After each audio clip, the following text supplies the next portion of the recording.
Hello viewers, you are welcome to this tutorial on and exam questions. So let's go over to an exponential function is anything of this form. Whatever that is down here is called the base, while the one up is the power. If you don't call it the power, you call it exponent. If you don't call it that, you call it the index. So they are all correct. And what this thing means, a raised to power n, means multiplying a.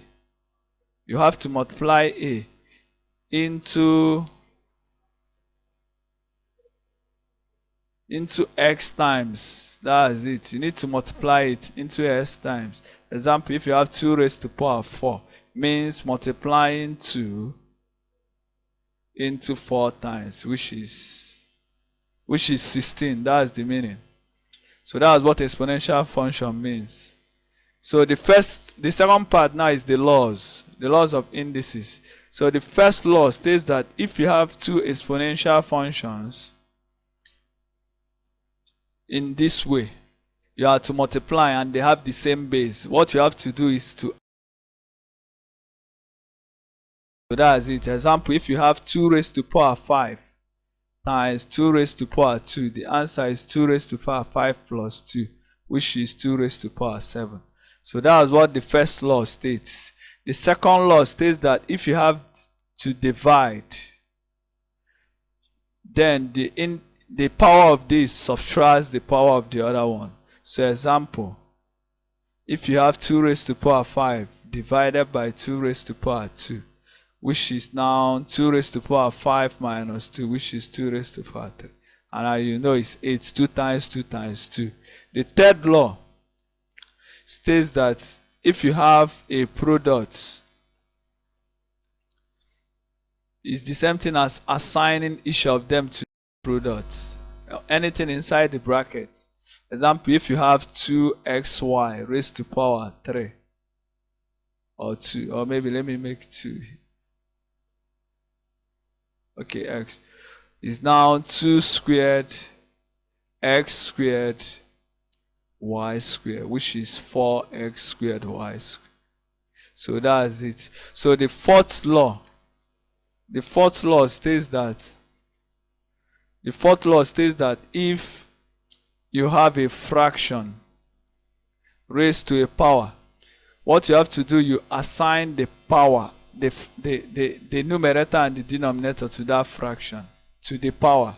So example, if you have 2 over 3 raised to power of 3, which is now 2 raised to power 3, 3 raised to power 3, which is 8 over 27. So that's what the fourth law states. The fifth law states that if you now have a negative power, it's the same thing as writing. So example, if you have 3 over 4 raised to power minus 2, which is now 4 over 3 raised to power 2, which is 4 squared 3 squared, which is 16 over 9. So that's what the fifth law states. The sixth law states that if the power is 0, the answer is 1, except a is not equal to 0. So this law is applicable when a is not equal to 0. Example, if you have 10 0 raised to power 0, 200 raised to, they are all 1. But 0 raised to power 0 is not 1. That's what the law states. So the seventh law states that what do you notice? Exponential function raised into another power. So you just multiply the two powers. Example, if you have 2 raised to power 3 raised to power 4, the answer is 2 3 times 4, which is 2 raised to power 12. So that's what the seventh law states. Why the eighth law states that if you have anything of this form, so we write it this way. The denominator enters inside, while or you write it this way. I prefer using this second one. because it's easier to get this than the a raised to power x is a bigger number. So this means the 2 means the same. It means what will multiply y times to give a raised to power x, or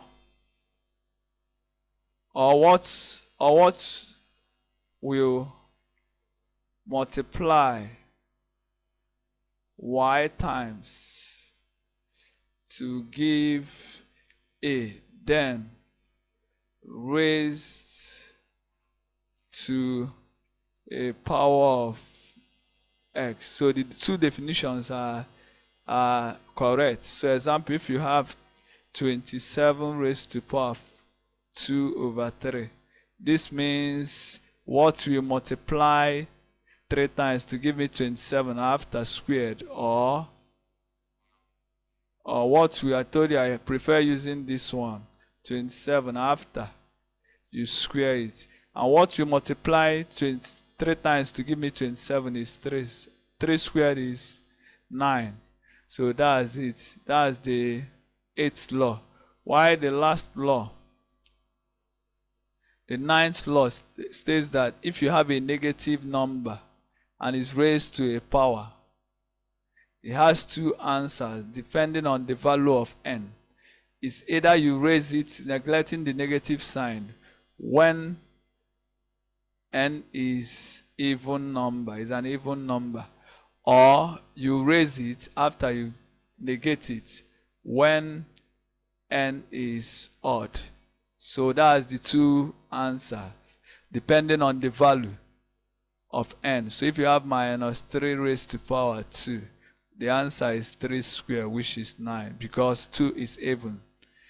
But if you have minus 3 raised to power 3, it's now 3 negative, which is minus 27. So from here, you notice that whenever a negative number is raised to an even power, is positive.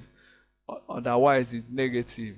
So we've ended the laws. So let's now go over to the exam questions.